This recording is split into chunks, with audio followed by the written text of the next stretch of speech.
Have you ever wondered what really happens in a hospital after midnight, when the hallways are empty and the only sounds are your own footsteps, or something else? Hospitals are places where life and death hang in the balance every second.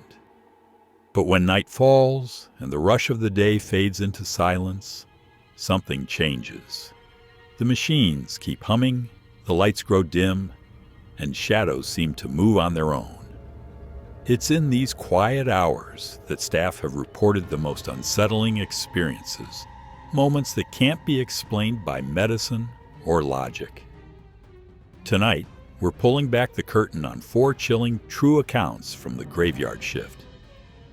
These aren't your typical ghost stories. These are the encounters that haunt the very people sworn to save lives. What lurks in the shadows when the lights dim? Let's begin. Our first story comes from a veteran nurse who had worked countless night shifts in a small-town regional hospital. She thought she had seen it all: birth, death, and everything in between. But nothing prepared her for what happened in room 307. It was just after 2 a.m., that strange hour when the hospital feels less like a place of healing and more like something caught between worlds. She was making her rounds, the soft hum of fluorescent lights above her, the wheels of her cart squeaking against the linoleum floor. The ward was quiet, too quiet. Patients were asleep, monitors were steady, and for once everything seemed normal. That's when she noticed it. The air. A sudden chill crept through the hallway, so sharp the goosebumps rose on her arms. She stopped, rubbed them, but the temperature didn't change. She glanced up and saw the light above room 307 flickering faintly, like a candle fighting against the wind. At first, she brushed it off as bad wiring, but something inside her told her not to ignore it. She stepped into room 307. The bed was empty. No patient was scheduled there that night. The blinds were half closed, and the room was bathed in a pale silver glow from the moon outside. She felt it instantly, that sensation of being watched, of not being alone. Her chest tightened, but she forced herself to move further in, checking monitors and making notes, anything to distract herself from the prickling on the back of her neck. And then, she saw it. By the corner of the bed, in the dim light, stood a figure. At first, she thought maybe another nurse had slipped in without her noticing. But as her eyes adjusted, she realized the truth. This figure was darker than the shadows around it. No face, no details, just the unmistakable outline of someone, something standing there, motionless. Her heart pounded. She tried to speak, to ask who was there, but her voice caught in her throat. The figure didn't move. It just stood, head tilted slightly as though watching her. The overhead light flickered violently, and in that split second of brightness, the bed looked full, like a patient was lying there. But when the light steadied again, both the figure and the patient were gone. The bed was empty once more. She stumbled back, nearly tripping over her own feet, and rushed out into the hallway. Her colleagues said she was pale as a ghost. She didn't tell them exactly what she had seen that night, only that something was wrong with room 307. From that point on, she avoided it during her rounds whenever she could. And even years later, she admitted she never walked into that room again without the overwhelming fear that the shadow was still waiting for her. Some patients pass on quietly. Others, it seems, never leave at all. Our second story comes from a hospital security guard, a man used to long nights patrolling empty corridors and quiet waiting rooms. He'd worked the night shift for nearly a decade, and like many who grow comfortable in routine, he thought he was immune to fear. But the hospital had other plans. It began one night around 1:30 a.m. The building was unusually still, most of the patients asleep, the staff few and far between. He was stationed at the security desk near the emergency entrance, sipping lukewarm coffee and watching the grainy feet of the cameras flicker across the monitors. That's when it happened. The overhead paging system crackled to life. At first, he thought nothing of it. Static, maybe a test. But then, a name came through. Clear, deliberate, the name of a patient. The problem was, he knew that name. He remembered the paperwork. That patient had died earlier that week. His stomach tightened. Maybe it was a cruel prank, he thought. But who would joke like that? He picked up the radio and asked if anyone else had heard it. A nurse down the hall confirmed. She'd heard the page too. They both agreed it must have been some kind of system glitch, though neither of them sounded convinced. An hour later, it happened again. This time, the page wasn't just a name, it was a code. Code Blue, room 214. His training kicked in instantly. He rushed to check the monitors, expecting chaos. But the camera for room 214 showed only darkness. The bed was empty. The room had been unused for weeks.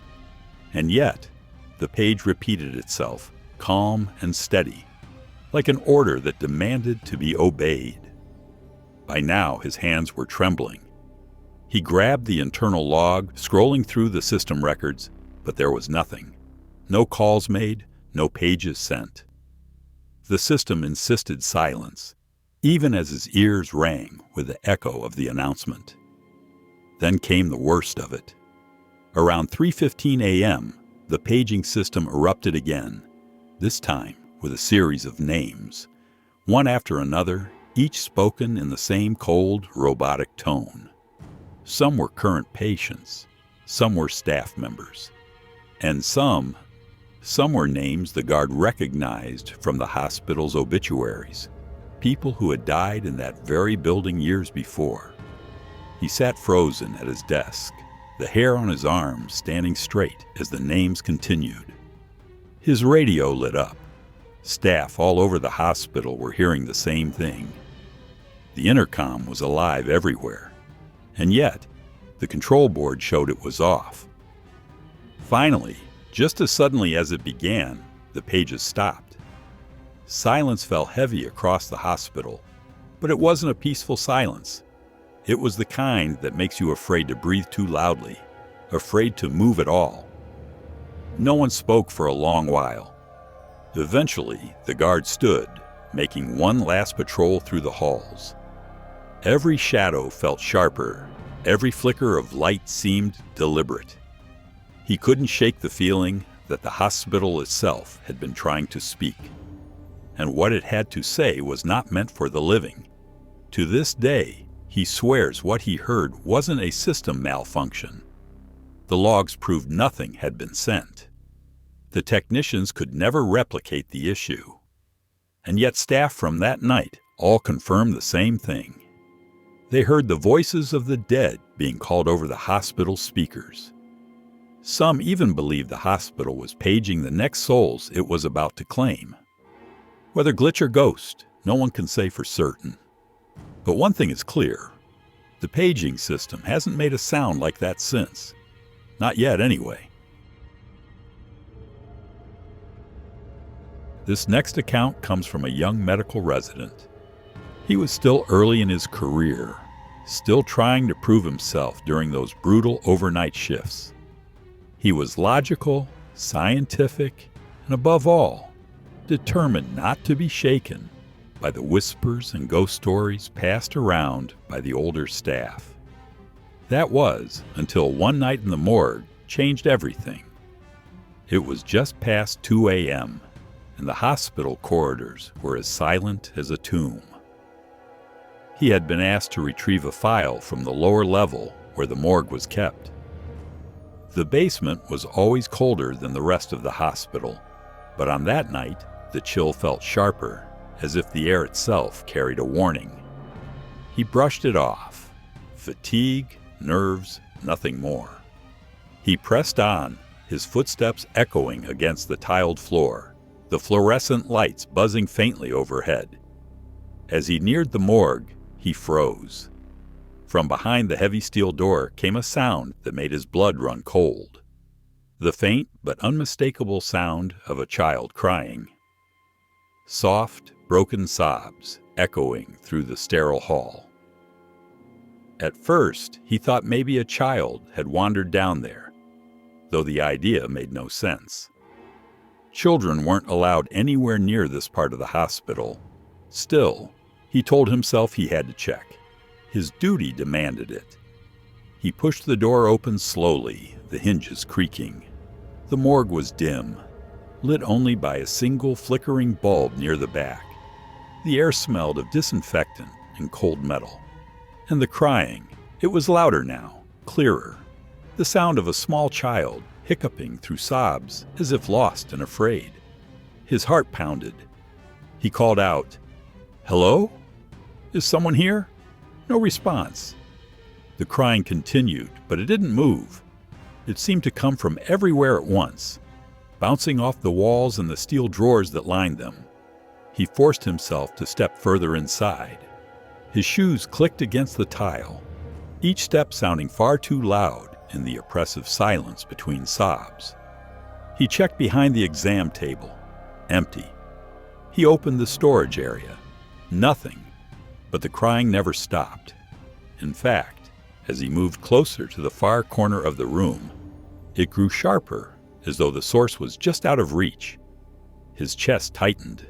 Every instinct screamed for him to leave, but he couldn't, not without knowing. Finally, he stood in the center of the morgue, his breath visible in the freezing air. He turned slowly, eyes darting from wall to wall, drawer to drawer. And then, the crying stopped. Just like that. Cut off mid-sob, replaced with a silence so complete it roared in his ears. The hair on the back of his neck rose. He felt eyes on him, though the room was empty. He whispered a shaky, "Hello?" But the only reply was the steady hum of the lights overhead.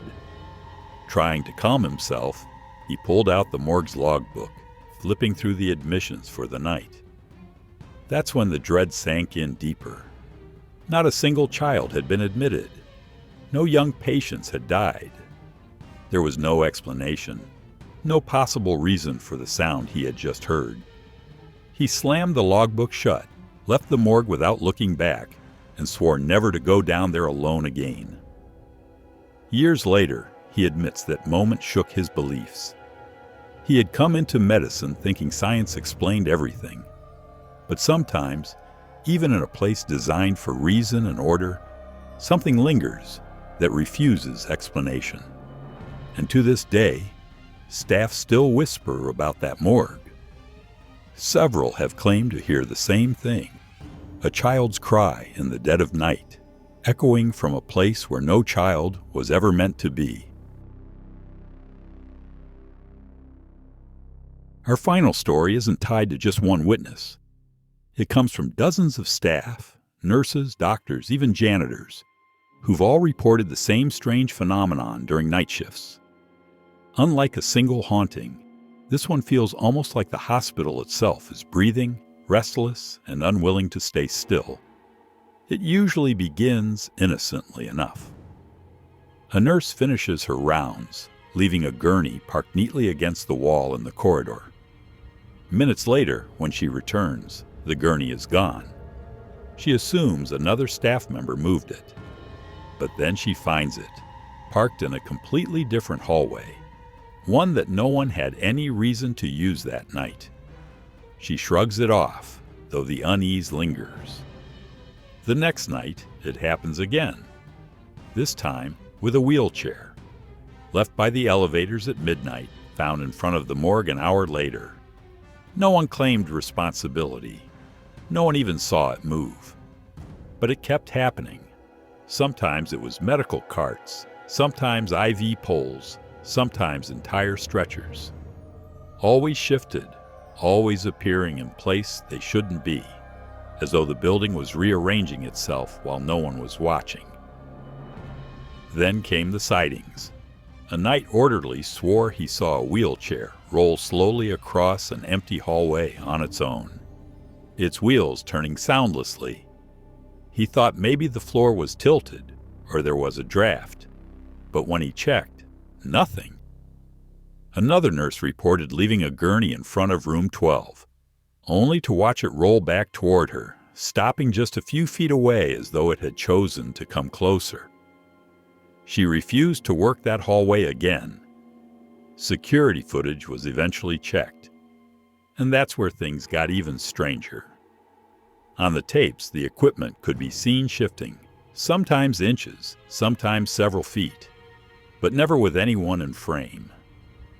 In more than one clip, just as the object began to move, the cameras would distort, glitching with static until the equipment had already changed position. It was as if the hospital didn't want anyone to see what was really happening in between. Over time, staff began to share theories. Some believed it was the spirits of patients, restless and unwilling to leave the tools of their final days behind. Others said the hospital itself was alive, feeding on the energy of suffering and using the equipment as its way of showing it. And some simply refused to think about it at all, chalking it up to exhaustion, though deep down, none of them believed that excuse. What unsettled them most was the pattern. The equipment almost always migrated to the same few locations: the morgue, the empty operating rooms, or the sealed-off west wing of the hospital where no patients had been kept in years. Why there? No one could explain it. But the staff knew one thing for certain. If you left a gurney, a cart, or a chair alone at night, chances were you wouldn't find it in the same place come morning. Even now, the stories continue.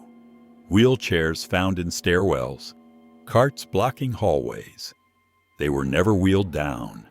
Gurneys left neatly against the wall, only to be discovered standing in the center of a room, as though waiting. And with every report, the same chilling question remains. If no one is moving them, then who or what is? So, what do you think? Are these just tricks of exhaustion on the night shift, or proof that hospitals are never truly empty? If you've had an unsettling experience yourself, share it in the comments. And if tonight's stories gave you chills, hit like, subscribe, and turn on notifications so you don't miss our next deep dive into the unexplained.